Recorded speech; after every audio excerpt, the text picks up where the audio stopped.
Sayang lah bila nombor plate kita dah batal, kita dah bid tinggi kan. Kalau boleh baca betul-betul surat rasmi tu sebelum kita nak bagi dekat SA ke kan, dekat salesman ke. So make sure benda tu betul-betul clear dulu sebelum kita nak buat apa-apa tindakan.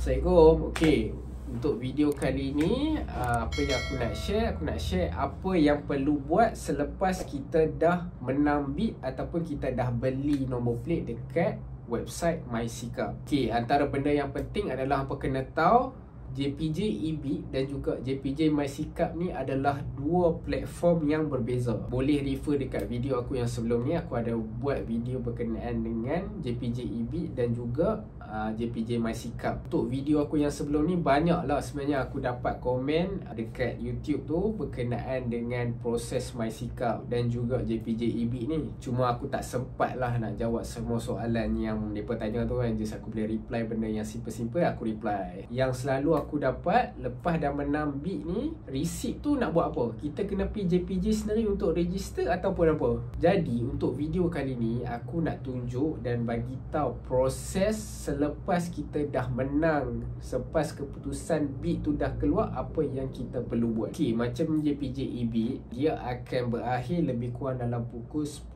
malam. Selalunya memang pukul 10 malam dia akan habis. Selalunya keputusan tu akan keluar keesokan harinya.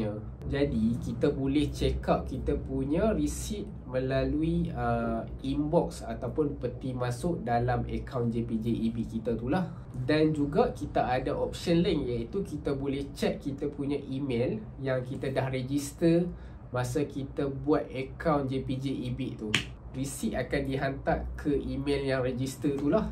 Jom aku tunjuk macam mana nak check kita punya keputusan tu ataupun kita punya receipt tu lah. Yang paling penting receipt tu. Okay, so first sekali apa yang kita kena buat, kita kena masuk lah kita punya account JPJ eBid. So yang ni aku punya account JPJ eBid.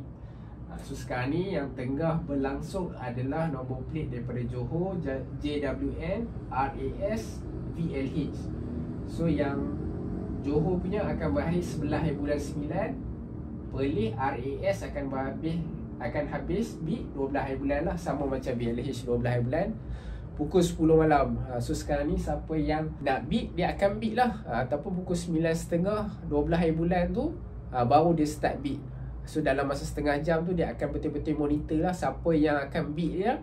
Dia akan lawan lah sampai pukul 10. Macam baru ni kes Bro Shanas dia cakap sistem masa tu ada problem lah kan, tak boleh nak masuk, server memang problem. Pukul 9 server dah problem. So bila jadi macam tu dia memang marah lah sebab nombor plate tu masa dia bid memang nombor plate yang banyak lah orang cari kan, yang tu memang high demand. Nombor plate kalau tak silap huruf dia MM. Macam sebelum ni pun kes jadi juga, nombor plate FF pun jadi benda yang sama, server down. Last kali esok tu dia pun extend lagi sehari. So benda-benda macam ni yang kita tak mahu kan. Macam kalau nombor plate yang biasa-biasa ni selalunya server tak problem lah. Sebab saya pun tak pasti apa yang Bro Shanas cakap tu berkenaan dengan scalper tu betul ke tak. Scalper tu kemungkinan ada, tapi kita tak pastilah kan, sebab tak ada bukti untuk kita judge, untuk kita blame. Biar pihak berkuasa yang buat siasatan. Macam JPJ pun kalau boleh sistem kena upgrade lah. Memang sistem ni sistem yang problem. Sebelum ni pun dah problem lah. Memang lepas tu bila ada artis ataupun orang panggil influencer lah kan, public figure kongsi masalah ni, dia siap tag JPJ. So harap JPJ boleh ambil tindakan lah, tindakan yang sewajarnya untuk atasi masalah ni. Memang masalah ni dah lama dah sebenarnya kan. So, nombor plate biasa-biasa InsyaAllah okey, tak ada masalah. Macam aku pernah bid dan aku pernah beli dekat MySikap. Takat ni yang aku beli ni tak ada masalah lah. Tapi pernah juga aku bid nombor plate FF pun kalau bid sampai 5,000 lebih. Nombor plate biasa, memang nombor plate biasa je. Macam Shanas cakap juga, nombor plate tu biasa je, tapi orang bid sampai 5,000 lebih. Tak pasti orang yang tu betul-betul dia beli nak pakai ataupun scalper lah panggil kan. Maksudnya mereka beli, mereka jual balik dengan keuntungan RM1,000-2,000 pun mereka dah untung lah. So kita tak pastilah, yang tu biar pihak berkuasa yang jalankan tugas dia lah. So kita back to our mission. Okay, macam mana nak tengok receipt? Okay, klik dekat peti masuk. Contoh dekat sini yang paling atas sekali, dia keputusan bidaan berjaya.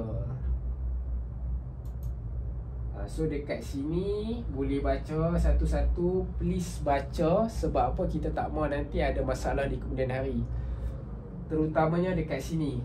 Okay, dia tulis mendaftarkan nombor pendaftaran di mana-mana pejabat JPJ dalam tempoh 12 bulan. Okey, yang ni sekejap lagi saya akan ceritalah, explain lepas ni apa yang kita kena buat lepas kita dah dapat receipt tu. Okey, dalam masa 12 bulan. So dekat sini dia ada dua, dia ada surat keputusan dan juga mencetak receipt bayaran dekat sinilah. So kita tengok contoh dia. Okey, contohnya inilah receipt untuk bidaan yang saya dah menang tadi. Saya dah berjaya menang. So dekat sini boleh tengok bayaran nombor bidaan atas talian PQV 551. Saya dah menang bid. So receipt ni lah sebenarnya yang paling penting sekali. Okey, kita tengok dulu surat. Okey, surat ni tak ada apa pun, kita boleh save ke ataupun kita nak print simpan as a documentation pun boleh, tak ada masalah. Okey, dekat sini dia ada mention gagal didaftarkan dalam tempoh yang ditetapkan. Maksudnya 12 bulan tadilah. Dalam tempoh 12 bulan lepas kita dah menang tu, kita kena register atas kenderaan, contohnya kereta ke ataupun motor. Kalau kita gagal daftar, maksudnya mungkin ada masalah-masalah tertentu, jadinya nombor plate tu akan ditarik balik dan bayaran tidak akan dikembalikan. Maknanya no refund. Kita bid lah 500 ke 2,000 ke 3,000 ke, kita tak register, nombor plate tu akan burn. Okay, so dekat sini dia ada mention nombor 4 ni, kena baca betul-betul. Baca je lah semua kan. So dekat sini dia mention membuat urusan pendaftaran kenderaan di kaunter JPJ. Okay, saya akan cerita next lah yang tu. Alright, untuk nombor plate ni pula, kalau boleh tengok keterangan bayaran nombor peruntukan pendaftaran dan bayaran khidmat nombor tender RM10, peruntukan RM300. Okey, yang ni adalah daripada MySikap. Maksudnya saya beli tu nombor tu. Nombor tu adalah nombor running, bukannya nombor bid. Macam bid tadi saya bid RM300, maknanya tak ada orang bid, automatik saya menang lah nombor plate tu. Macam yang ni memang dia keluar harga RM300, saya terus beli. Bezalah MySikap dengan JPJ eBid yang tu. Satu kita beli tu ikut running, satu lagi JPJ eBid kena tunggu dia buka. Okey, macam mana nak tunggu? Bila dia buka, boleh tengok dia punya Facebook Jabatan Pengangkutan Jalan. Boleh tengok kat situ, dia akan update setiap kali nombor plate yang akan dibuka tender lah untuk kita masuk. Dia akan inform date bila. So masa tu kita akan masuk akaun JPJ eBid, dia akan keluar. Masa tu lah kita akan bid. Okay, okay. So lepas dah dapat receipt, dia akan hantar lah. Kita boleh check email ataupun kita boleh masuk inbox yang macam aku tunjuk tadi tu. Apa kena buat next? So receipt tu ambil, simpan dalam telefon dan forwardkan dekat kita punya salesman ataupun kita punya sales advisor yang kita beli kereta tu. Bila dah ada receipt ni, bagi dekat salesman. Yang tu adalah tugas salesman untuk register dekat JPJ. Kita dah tak payah pergi JPJ dah. Kita dah beli, kita dah ada receipt tu, kita bagi dekat mereka. Depa sendiri yang akan pergi register. Kerja kita dah settle dah. Untuk peringatan semua, please make sure dapat confirmation daripada salesman dulu bila estimate kereta kita akan sampai. Ni especially untuk kereta lah. Sebab kereta sekarang ni untuk Pro 2, Toyota, Honda pun sama je. Dia punya waiting list, kita nak dapat kereta tu dia ambil tempoh yang panjang. Tanya dulu SA bila kereta tu akan dapat. Sebab kalau tak silap saya, kalau area utara lah, kereta beza kalau nak tunggu 6 bulan hingga 8 bulan. Ada kereta yang tunggu 4 bulan okey lah. Ada juga macam Honda, kalau tak silap Honda HR-V ada yang sampai 8 bulan hingga ke setahun pun ada. So bila jadi macam tu, please confirm dulu sebelum kita nak bid number ataupun kita nak beli dekat MySikap. Tanya dulu. Sebab MySikap punya tempoh untuk kita register adalah 6 bulan sahaja. JPJ eBid yang kita bid, dia ada tempoh setahun. So untuk MySikap sangat-sangat bahaya kalau kita tak tahu lagi bila kereta kita akan dapat. So kalau boleh confirm dulu dengan SA bila kereta tu boleh dapat, barulah nak beli ke nak bid ke, okey, tak ada masalah.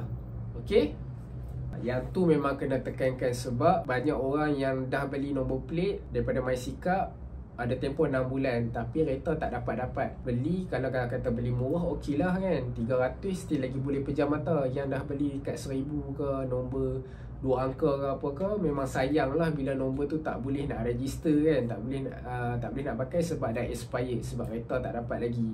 Macam e-beat dia ada tempoh setahun, so dalam masa setahun tu insyaAllah lah kereta akan dapat.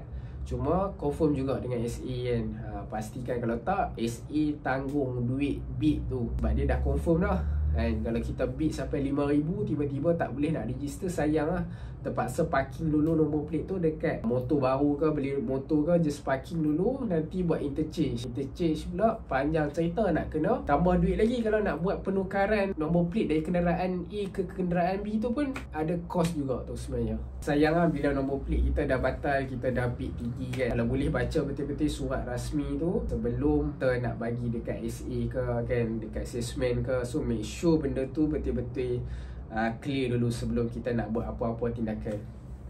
Alright, setakat tu je lah kot video untuk kali ni. Aku harap video kali ni bermanfaat, ada sedikit ilmu yang apa boleh ambil. Untuk video next mungkin aku nak share ada satu soalan yang aku dapat. Bila kita nak beli nombor plate tu, boleh tak kita beli ada akaun orang lain tapi nak register pakai akaun orang lain?